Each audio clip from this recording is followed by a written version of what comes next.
이 아침에 저희들이 스가랴서 10장과 11장 두 장의 말씀을 읽었습니다. 여러분, 스가랴는 BC 520년경, 그러니까 스룹바벨과 대제사장 여호수아가 있었을 당시에 이 말씀을 쓴 것이었죠. 그때 역시 학개 선지자도 같이 있었고요. 그리고 하나님의 그러한 성전, 스룹바벨 그 성전이 이제 마지막까지 중건되도록 하나님께서 두 선지자를 통해서 그렇게 힘을 주고 또 그들을 세워서 하나님의 사역을 감당하게끔 했음을 우리는 잘 압니다. 그런데 스가랴서는 뒤에 부분에 가서는 예언서이기 때문에 미래를 말하고 있는 내용입니다. 그때 당시뿐만 아니라 장차 이루어질 내용들을 말하고 있고요. 특히 월요일 우리가 읽었던 11장에 가서는 바로 예수 그리스도의 십자가의 죽음을 말하고 있는 내용으로 연결이 됩니다. 오늘 읽은 10장의 내용은 하나님께서 이제 하나님의 백성에 대한 구원을 약속하는 내용으로 10장 내내 채워지고 있습니다. 하나님께서는 하나님의 백성, 특히 회개하고 돌아오는 하나님의 백성을 절대로 버리지 않습니다. 그리고 다시 회복시키고 아무리 악한 성읍이 있다 해도 그곳에 한 명의 하나님의 백성이 있다 해도 그 하나님의 백성은 반드시 구원을 받습니다. 그리고 어떤 순간에도 하나님은 당신의 백성을 이 앞전에 말씀을 나눴듯이 눈동자처럼 여기십니다. 소중하고 존귀하게 하나님의 백성을 하나님은 보호하시고 특히 우리가 이 앞전에도 특히 예루살렘을 이제 확장시키는데 그 불로 하나님께서 성곽을 이룬다라고 말하죠. 예루살렘은 성곽이 없는 성으로 만드는데 그 성곽이 보이지 않는 하나님의 불로 성곽을 만들어서 그 어떤 것들로부터 보호하심을 있게끔 하나님이 그렇게 하신다라고 약속을 하십니다. 미래에 또 오늘날 하나님의 백성은 하나님이 이처럼 지키시고 계신다라는 것을 우리가 기억하길 원합니다. 10장을 읽을 때마다 우리는 우리의 마음 가운데 위로와 소망을 얻습니다. 자, 이런 말씀을 몇 군데 보겠습니다. 1절 보십시오. 봄비가 올 때에 여호와 곧 구름을 일게 하시는 여호와께 비를 구하라. 무리에게 소낙비를 내려서 밭의 채소를 각 사람에게 주시리라. 하나님께서는 하나님의 때에 이렇게 말하죠. 여러분, 봄비가 올 때에 이 말은요, 아니 뭐 무슨 비가 내리는데 또 하나님께 비를 구하라 이런 뜻으로 우리가 착각하기 쉬운데 그런 뜻이 아니에요. 여기서 여러분, 봄비가 올 때에라는 것은 이 시즌을 얘기합니다. 다시 말하면 은혜 받을 만한 때에 은혜 받으라. 이렇게 주님께서 말씀을 하시잖아요. 그러니까 이런 뭐할 때에, 하나님의 때에, 하나님께서 은혜를 주시고자 하는 그 때에, 봄비가 내리는 그 시즌에, 이런 뜻이에요. 그래서 in the spring time, 이 봄 기간 동안에 이 말입니다. 하나님이 정해진 때가 있을 때 하나님이 끝까지 기다리지 않잖아요. 하나님의 때가 있잖아요. 그 때가 이르기 전에, 이런 뜻이에요. 하나님께서 은혜를 베푸시고자 하는 그때에 너는 하나님의 그 은혜를 달라고 하나님께 기도하라 라는 뜻입니다.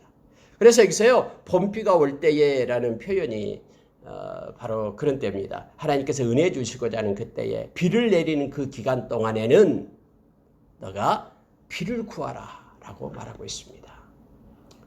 여러분, 우리가 누가복음 16장에 보면은 예수님께서 그 지옥에 대한 내용을 말씀해 주고 있죠. 지옥에는 변경되지 않는 것들이 있다라고 주님은 가르쳐 줍니다. 지체는 회개할 수 있는 기회가 없다라고 말해주고 있죠. 긍휼이 없다라고 말해주고 있습니다.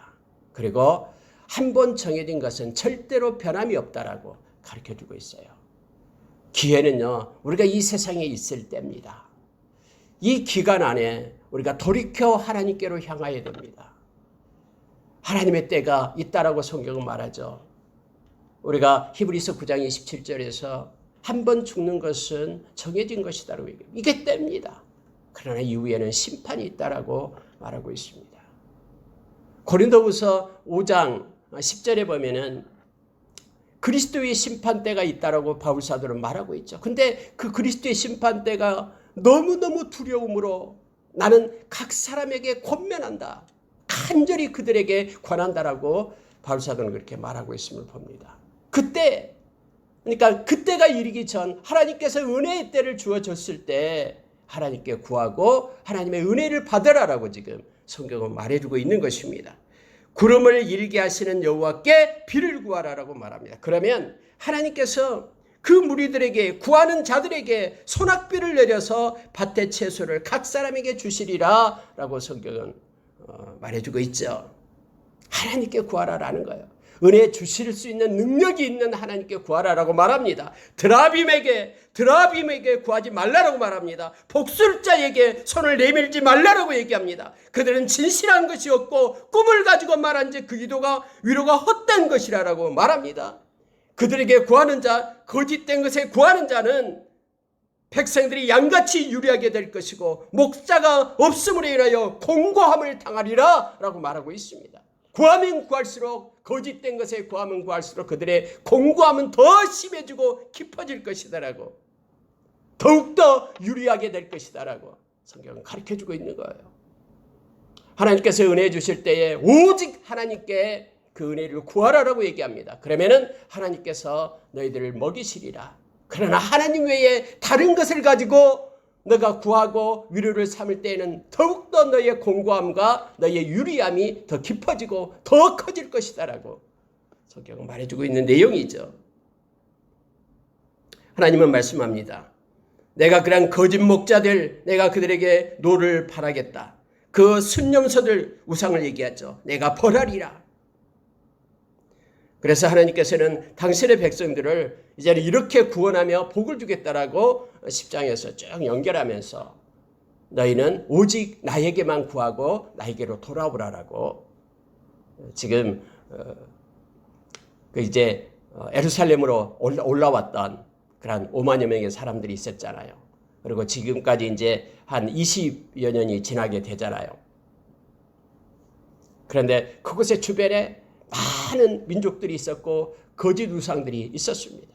농경사회의 그러한 풍요를 원하는 그러한 신전들이 있었죠. 그들에게 너희들은 구하지 마라. 오직 내가 너희를 인도하고 이끄실 것이다 라고 하나님께서는 그들에게 이 소망의 메시지를 지금 10장에서 주고 있는 것입니다. 첫째로 여러분 3절에 보니까요. 하나님이 이렇게 하시겠다라고 말씀하고 있습니다.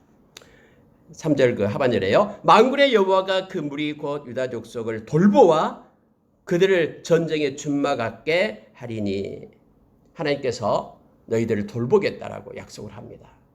전쟁의 준마같이 그렇게 하겠다. 여러분 전쟁에 나간 그 준마, 이 기병대가 타고 있는 말들은요 너무너무 강하죠.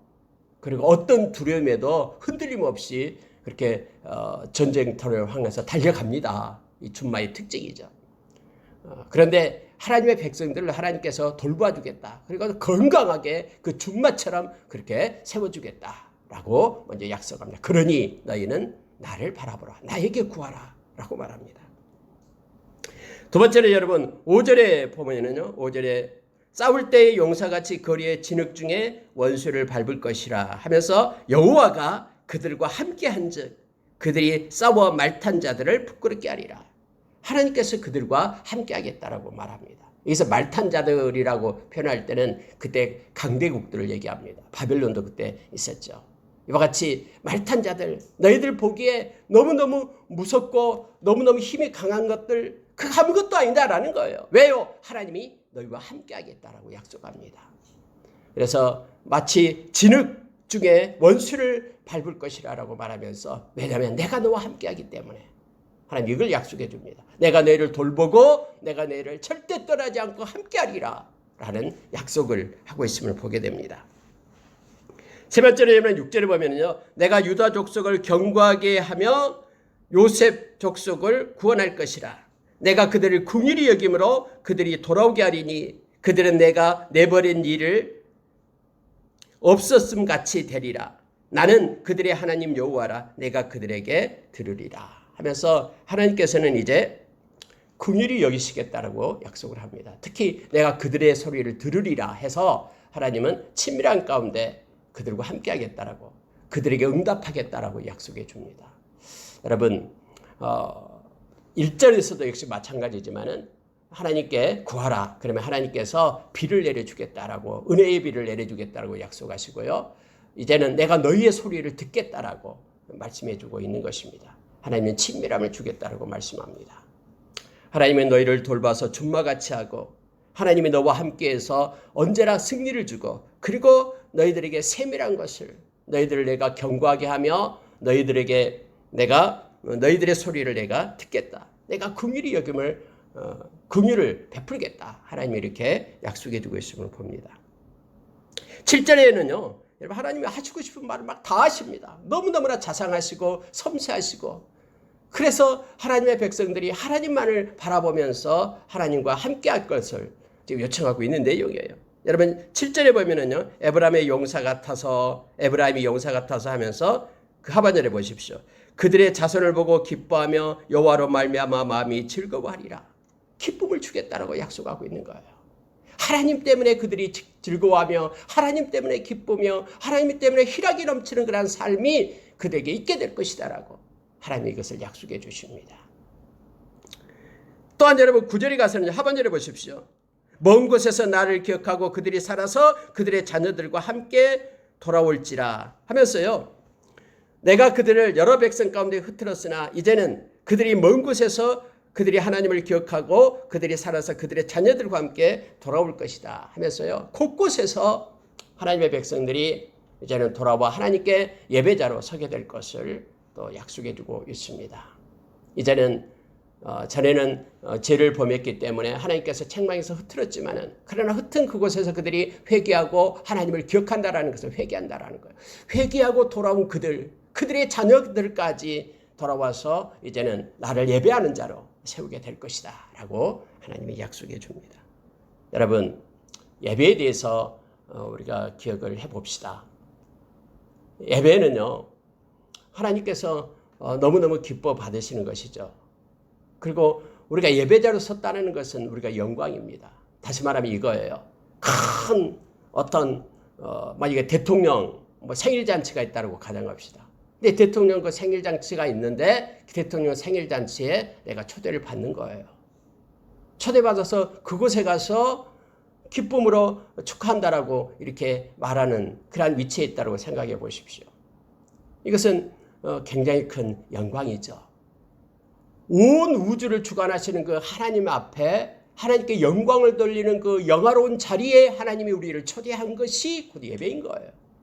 그래서 여러분 예배 드릴 때마다 우리는 나를 이곳에 보내주셔서 우리 하나님께 영광 돌릴 수 있는 영화로운 자리에 불러주신 그 은혜에 감사합니다라고 하나님께 영광을 돌려야 됩니다. 지금 하나님께서 이제는 너희들을 각처에서 내게로 오게끔 하겠다, 돌아오게끔 하겠다 이 말은 나에게 와서 나를 영화롭게 하는 그 자리에 너희들을 세우겠다, 예배자로 세우겠다라고 약속해 주고 있는 것입니다. 여러분 하나님이 뭐가 아쉽습니까? 뭐가 아쉬워서 우리를 불러서 이곳에 와서 하나님께 예배드리게끔 그렇게 하십니까? 하나님이 우리를 사랑했기 때문에 그렇습니다. 그리고 전적인 하나님의 은혜를 우리에게 부어주셔서요. 하나님을 영화롭게 하는 자리에 우리를 세우는 것입니다. 그래서 우리가 예배할 때마다 영과 진리로 하나님 앞에 나아가 예배하는 자로 신령과 진정으로 예배하는 자로 우리가 서기를 원합니다. 하나님이 이러한 은혜를 주시겠다고 말합니다. 초대장을 그들에게 주겠다고 말씀하고 있는 것입니다. 11절을 보시기 바랍니다. 내가 그들이 고난의 바다를 지날 때에 바닷물결을 치리니 나일의 깊은 곳이 다 마르겠고 아수르의 교만이 낮아지겠고 애굽의 규가 없어지리라. 내가 그들로 나 여호와를 의지하여 견고하게 하리니 그들이 내 이름으로 행하리라. 나 여호와의 말이니라. 하나님의 이름으로 그들이 행할 수 있는 특권을 허락해 주신다고 말합니다. 여러분 우리가 골로새서 3장 17절에 보면은 하늘의 옷을 입는다라고 말할 때 거기에서는 무엇을 얘기하고 있냐면요. 예수 그리스도의 이름의 권세를 입을 것을 요청하고 있습니다. 하나님의 백성, 저와 여러분이 예수 그리스도의 제자들이 예수 그리스도의 이름의 권세를 가지고 이 땅을 살아갈 것을 말씀해 주고 있어요. 근데 여러분 여기서도 동일하게 이제는 내 백성들이 내게 와서 그들이 행하는 것마다 내 이름으로 행할 수 있는 특권을 주겠다라고 말합니다. 여러분 우리가 어디 사회생활할 때도 그랬잖아요. 이렇게 어디에 속해 있다라는 거. 저는 누구누구의 사신입니다. 많은 사람들이 대통령 이름을 빌려가지고 맨날 비리를 저지르고 막 그렇게 하잖아요. 나가 누군데, 나 빼기 이런데 하면서. 근데요, 저와 여러분에게는 바로 하나님의 이름을 주겠다고 말합니다. 하나님의 이름의 그 권세를 가지고 살게끔 하겠다라고 하나님께서 말씀해주고 있는 거예요. 특히 하나님께서는요, 너희가 고난의 바다를 건널 때에, 이 말은요, 우리가 삶에 있어서 어떤 고난과 어떤 역경이 있다 할지라도 하나님께서 간섭하겠다라는 것을 말합니다. 만약에 그 고난의 그런 바다가 지나갈 때에 그 물결이 너를 해롭게 한다고 하면 내가 물결을 쳐내겠다. 지금 이거예요. 고난의 바다를 지날 때에 바다 물결을 치리라 라고 말합니다. 나일강 그 깊은 곳을 내가 지나게 될 때는 그 나일강을 내가 다 말라버리게 하리라. 그 깊음이 너희를 해하지 못하도록. 아수르가 너희들을 해하려고 할 때에 내가 아수르의 그 교만을 다 꺾어버리겠다라고 말씀하고 있는 거예요. 애굽이 권세를 가지고 너희들을 힘들게 할 때에 애굽의 그 귀를, 이 귀는 권세를 얘기하잖아요. 그 권세가 없어지게끔 내가 행하겠다. 여러분, 하나님은 하나님의 백성에 대한 그 사랑을 이렇게 말씀하고 있음을 보게 됩니다. 그러니 너희들이 지금 소수가 있다라고, 주변에 많은 나라들이 있다라고 걱정하지 마라. 내가 너와 함께한다 하면서 하나님께서는 10장을 통해서 하나님의 백성들에게 위로를 줍니다. 이 말씀을 읽는 저와 여러분에게도 이 말씀이 우리의 위로가 되고 힘이 되고 소망이 됩니다. 원래 여러분, 하나님 말씀은 우리에게 소망을 주기 위하여, 위로를 주기 위하여 썼다라고 로마서 15장 4절에서 우리에게 가르쳐주고 있죠. 이 말씀을 읽는 자마다 하나님께서 함께 하시며 하나님의 이름으로 우리가 이 땅을 승리하며 살아가는 자가 되도록 하나님께서는 이 글을 쓰고 우리를 있게 했음을 보게 됩니다. 여러분, 11장으로 넘어가게 되면요. 자, 11장 1절부터 3절에 보면은 레바논아, 네 문을 열고 불이 내 백향목을 사리게 하라. 너 잣나무여 곡할지어다 하면서요. 1장부터 3절을 보면은 목자들의 곡하는 소리가 나며 하면서 이 내용을 보면은 하나님의 심판을 선포하고 있는 내용이 나오고 있습니다. 위에 10장과는 또 완전히 또 바꿔지는 것을 보게 됩니다. 하나님의 심판을 말하고 있는데 여기에 레바논이 나오고요. 바산이 나오고 요단이 나옵니다. 여러분, 이것은 이방인을 말하고 있는 게 아니에요. 이것은 지금 이스라엘을 전체를 대표해서 말하고 있는 것입니다. 이게 경계지역이거든요. 레바논, 바산, 요단이 이스라엘의 경계지역, 그 끝을 얘기합니다. 그래서 그곳에 대해서 그곳에 백향목이 살라지고 또 아름다운 나무들이 쓰러지고 무성한 숲이 없어지고 그래서 곡하는 소리가 들린다라는 것은 심판에 대한 내용을 말하고 있습니다. 레바논의 백향목, 바산의 상수리나무, 요단의 그러한 무성한 숲들, 이것은 이스라엘의 번영과 영광을 상징하고 있는 거예요. 아까 여러분, 우리가 10장에서는 너희들은 하나님만을 의지하고 하나님만을 바라보라라고 얘기했잖아요. 그러면은 하나님께서 비를 내려가지고 너희들과 함께한다. 그런데요, 이스라엘 백성들이 만약에 반대예요. 만약에 이제는 하나님을 바라보는 것 대신에 하나님이 주신 그 선물에만 몰두해 있다 그러면은 하나님께서는 그것을 없애겠다라고 말합니다. 우리가 의지하는 그 발판을 하나님이 언제나 빼버립니다. 우리가 하나님보다 더 의지하려고 하는 그것을 하나님은 소멸시켜요. 그래서 하나님의 백성이 늘 하나님을 의지하게끔 그렇게 하는 거예요. 레바논의 백향목을 하나님께서는 불살라 버립니다. 왜냐하면 사람들이 그것을 의지하면서 그것을 붙들고 있기 때문에요. 바산의 상수리 나무를 하나님께서는 소멸시켜 버립니다. 그걸 붙잡고 있기 때문에요. 그리고 요단의 무성한 숲들을 하나님께서는 엎드려뜨리겠다라고 말하고 있는 거예요. 여러분, 여기에 말하는 내용들이 모두가 다 이스라엘의 번영과 영광을 상징하고 있는 내용들입니다. 하나님보다도 이 물질적인 번영과 영광을 의지하고 교만하게 행동했으므로 하나님의 심판의 불로 사르겠다라고 지금 말씀하고 있는 겁니다. 여러분, 이것은 지금도 동일합니다. 앞으로도 마찬가지예요. 특히 하나님의 백성에게 있어서 하나님보다도 의지하는 것을 하나님은 꺾습니다. 하나님은 질투하시는 하나님이고요. 하나님은 너무너무나 우리가 우리의 중심으로 하나님을 사랑하기를 원하십니다. 모든 것을 다 공급하시는 하나님만을 바라볼 것을 말하고 있죠. 그래서 여러분 디모데전서 6장 17절 이하에서도 바울 사도가 디모데에게 이렇게 말하고 있는 거예요. 너희는 세상의 부자들에게 이렇게 말하라. 너희는 그 물질의 소망을 두게 하면은 그들에게는 생명이 없다. 그러나 그 물질을 공급하는, 그 물질을 주는 하나님께 소망을 두게 해라. 그래야지만이 그들에게 생명이 있고 그걸 가지고 하나님의 선한 일을 많이 하게끔 그렇게 가르치라라고 말씀하고 있는 것입니다. 우리가 이 세상을 살아갈 동안에도 이걸 주의해야 됩니다. 하나님이 주신 선물을 가지고 우리는 하나님을 더 사랑하고 하나님의 영광을 돌려야지, 하나님은 버리고 그 선물에만 몰두하고 있을 때 그 선물을 없애버립니다.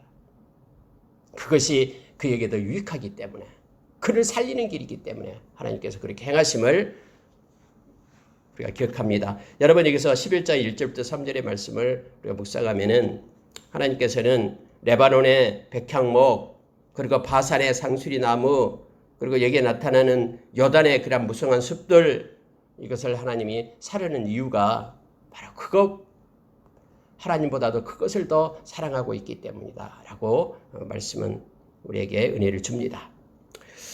여러분, 4절 이하에서요 17절까지는 이제 조금 어려운 난해한 이 구절입니다. 근데 이것을 우리가 여러 가지 해석이 있고 합니다만은 그냥 말씀이 있는 그대로만 우리가 받아들이면 될 것 같습니다. 자, 하나님께서는 이렇게 스가랴에게 말을 합니다. 4절에서 이렇게 말씀을 하셔요. 여호와 나의 하나님이 이르시되 너는 잡혀 죽을 양떼를 먹이라. 잡혀 죽을 양떼를 먹이라. 이렇게 말합니다. 여러분, 잡혀 죽을 양떼가 뭡니까? 어디입니까? 양떼는 이스라엘을 말하고 있는 것이죠. 양떼라 그러면은 하나님의 백성들을 말하고 있는 것입니다. 이스라엘이 목자 되신 하나님을 배반한 결과 이제 그 양떼는 이방 대적들에 의해서 잡혀 죽일 운명에 처하게 됐다라는 것을 상징적으로 말하면서 잡혀 죽을 그 양떼, 그 이스라엘 백성들이, 하나님의 백성들이 하나님을 등지고 떠나는 거예요. 하나님을 이제는 무시하고 경멸하고 하나님이 가증스럽게 여기는 것을 행하면서 말씀을 따르지 않고 떠나는 거예요. 그래서 표현을 잡혀 죽을 양떼 이렇게 표현을 썼습니다. 그들을 먹이라라고 스가랴에게 말씀을 합니다. 자, 왜 잡혀 죽을 양떼를 불쌍히 여기면서 먹이라라고 말하면요, 5절에 보니까요, 사들인 자들은 그들을 잡아도 죄가 없다 하고 판 자들은 말하기를 내가 부유하게 되었은즉 여호와께 찬송하리라 하고 그들의 목자들은 그들을 불쌍히 여기지 아니하는도다. 이제 양에다 비유했기 때문에 양을 산 자는 그 양을 마음대로 한다라는 거예요. 양을 내가 돈 주고 사왔기 때문에 그것을 뭐 먹이든 아니면은 뭐 잡아서 먹든 그냥 그들을 잡아도 죄가 없다라고 생각하는 거예요. 양을 돈 주고 사왔기 때문에. 판자는 내가 이거 팔았기 때문에 이제 부유하게 됐죠. 돈을 얻었기 때문에 내가 이렇게 부자가 됐기 때문에 하나님께 찬양한다 하면서 그렇게 외친다라는 거예요. 그 양을 책임지고 길렀던 목자들, 그들은 아무런 긍휼이 없어요. 양이 팔려가든 말든 이스라엘 백성이 어떻게 되든 말든 아무런 없다라고 얘기합니다. 불쌍히 여기는 마음이 없다. 이걸 하나님이 다 보고 계신 거예요. 그래서 산자든 판자든 목자들이든 이것들은 이 사람들을 나타낼 때는 뒤에서 이제 세 목자가 나옵니다만은 모두가 다 지도자들을 말하고 있습니다. 그래서 그들이 그 하나님의 백성에 대한 핍박, 또 그들의 욕심을 채우기 위하여 그들이 마음대로 행했던 그런 거짓과 불의를 행했던, 압제하고 억압했던 그다음 모든 것들을 봤다라는 거예요. 그러면은 그 이스라엘 백성 주민들은 하나님께 나와서 회개하고 그러냐? 그렇지 않다라는 거죠. 거짓 선지자와 거짓 제사장들, 그들의 말에 속아서 그대로 따라가는 거예요. 평안하다 안전하다 하면서요. 그렇게 따라갔던 지난날의 이스라엘 백성들의 모습을 지금 말하고 있는 것입니다. 하나님께서는요, 그래서 이러한 죽을 양떼를 스가랴 너한테 이제 먹이라라고 말합니다. 하나님은 이렇게 말씀합니다. 내가 다시는 이 땅 주민을 불쌍히 여기지 아니하고 사람들을 각각 이웃의 손과 임금의 손에 넘기리니 그들이 이 땅을 칠지라도 내가 그들의 손에서 건져내지 아니하리라. 그래서 이들을 갖다 잡혀 죽을 양떼 이렇게 표현하고 있음을 봅니다. 그래서 이 말을 들었던 이 스가랴는요, 하나님 명령대로 합니다. 자, 7절에 보세요. 내가 잡혀 죽을 양떼를 먹이니 참으로 가련한 양들이라.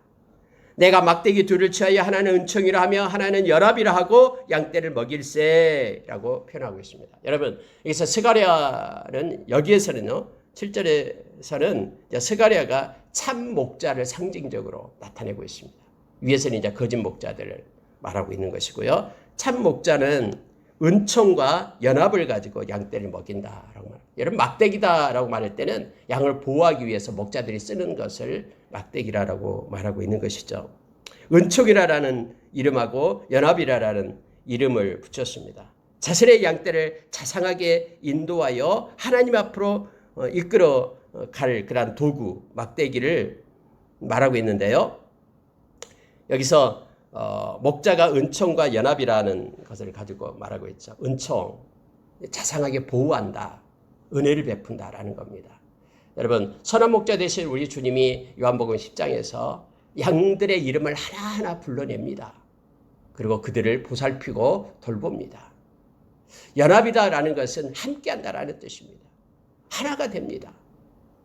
그래서 우리가 한 마리의 양을 잃어버린 양이 있다 그러면은 나머지 99마리를 놔두고 그 잃어버린 양을 찾으러 가는 거예요, 목자가요. 연합 때문에 그렇습니다. 하나 되게끔 하는 그러한 은총과 연합의 막대기를 가지고 목자는 양들을 돌본다라고 말하고 있습니다.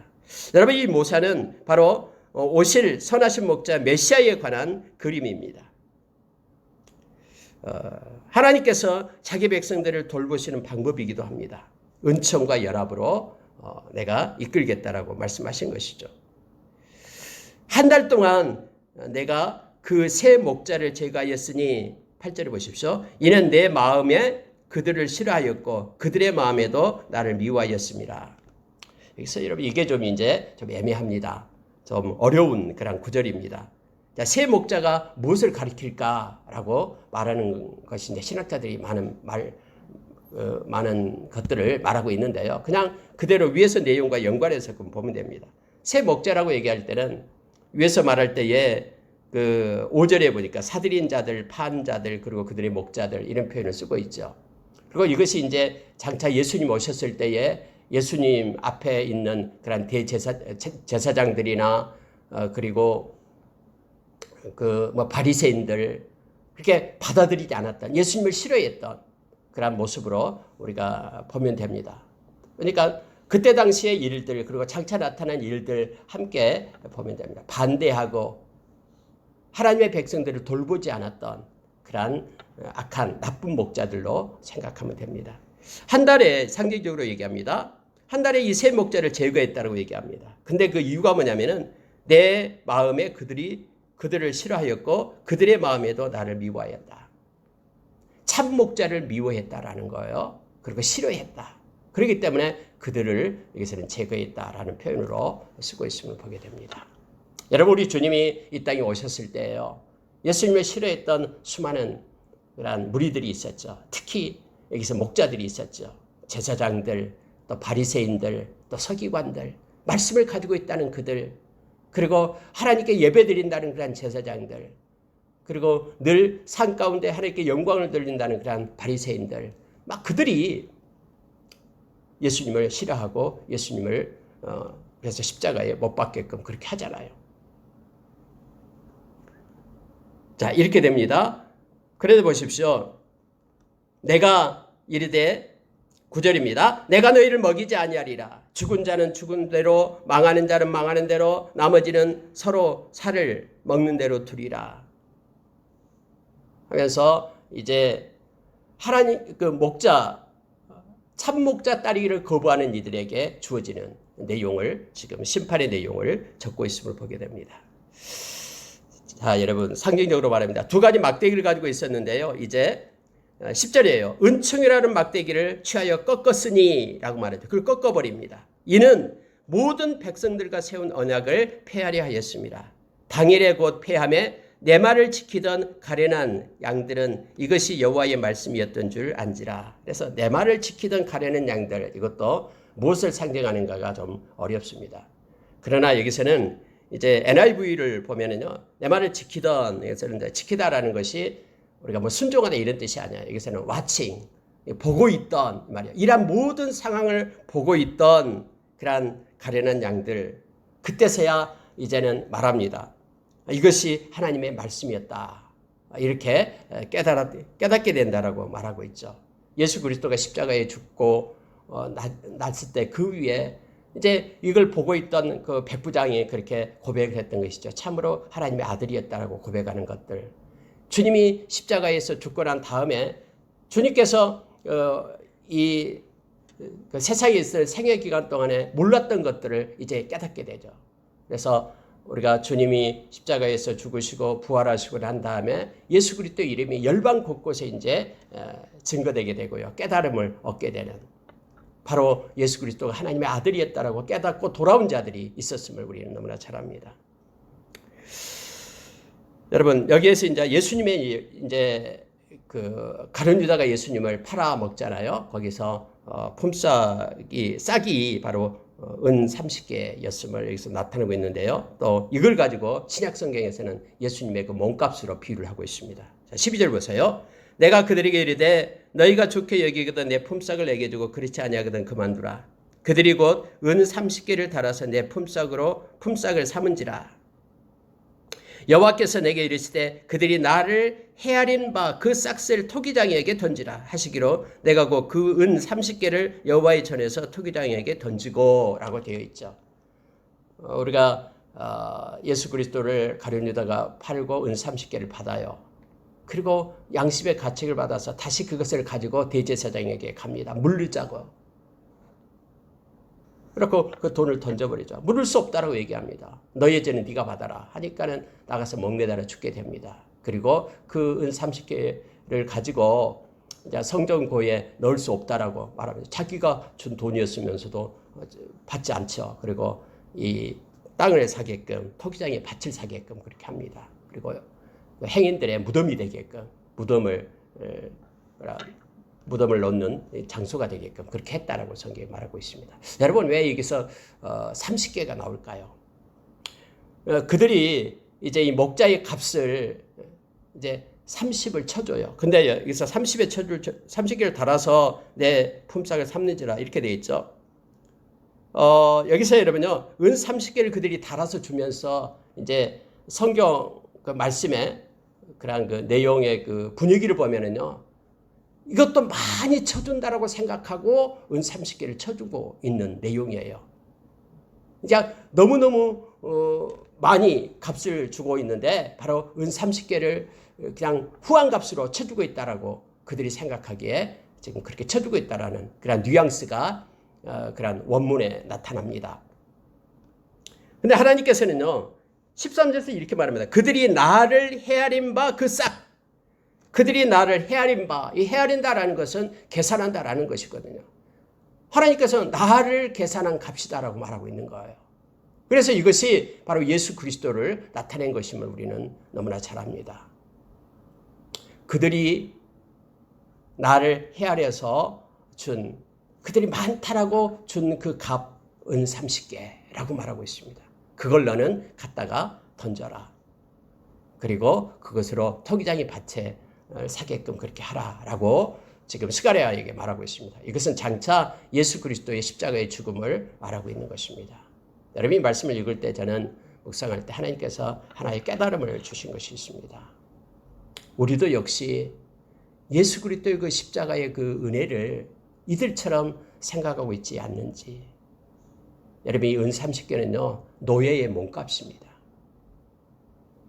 예수 그리스도의 그 십자가, 우리를 향하여 주셨던 그 은혜의 십자가, 우리를 구원하기 위하여 생명을 주셨던 그 십자가를 단지 우리는 값싼 구원으로만 여기면서 즐기고 있는 것은 아닌지, 이걸 우리가 기억하기를 원합니다.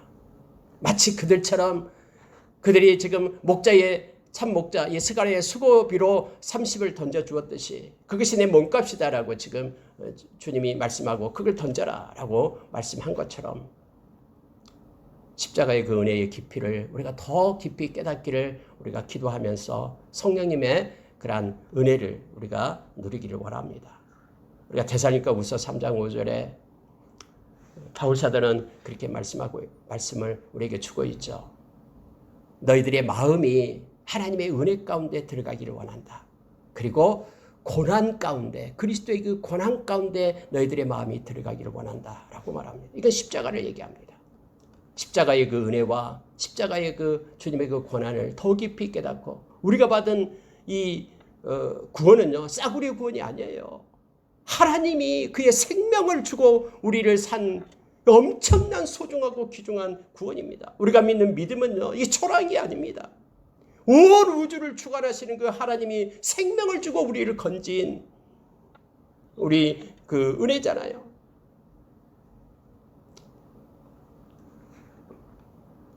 하나님께서는 14절에서 이제는 두 번째 막대기를 꺾게끔 합니다. 내가 또 연합이라 하는 둘째 막대기를 꺾었으니 이는 유다와 이스라엘 형제의 의리를 끊으려 함이었느니라 라고 말하고 있죠.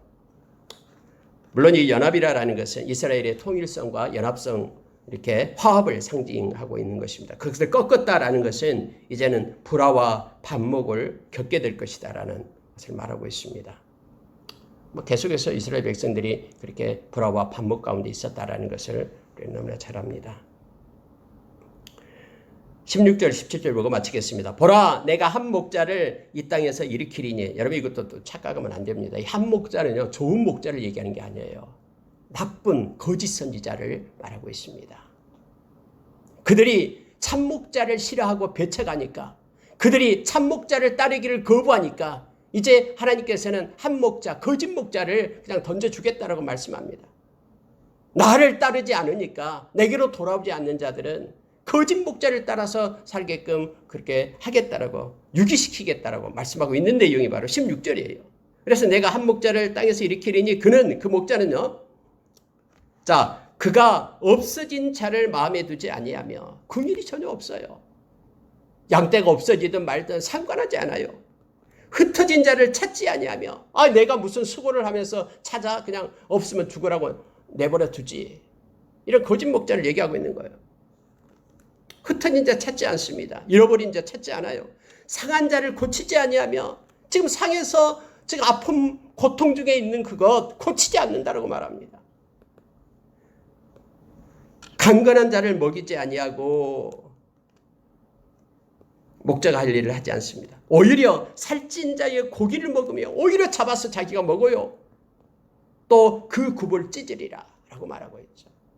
전혀 양을 이끄는 선한 목자가 아니라 악한 목자, 도적과 같은 죽이고 멸망시키는 것뿐이다라고 말하고 있죠. 우리가 요한복음 10장 10절에서 도적이 온 것은 말하고 있는 것입니다.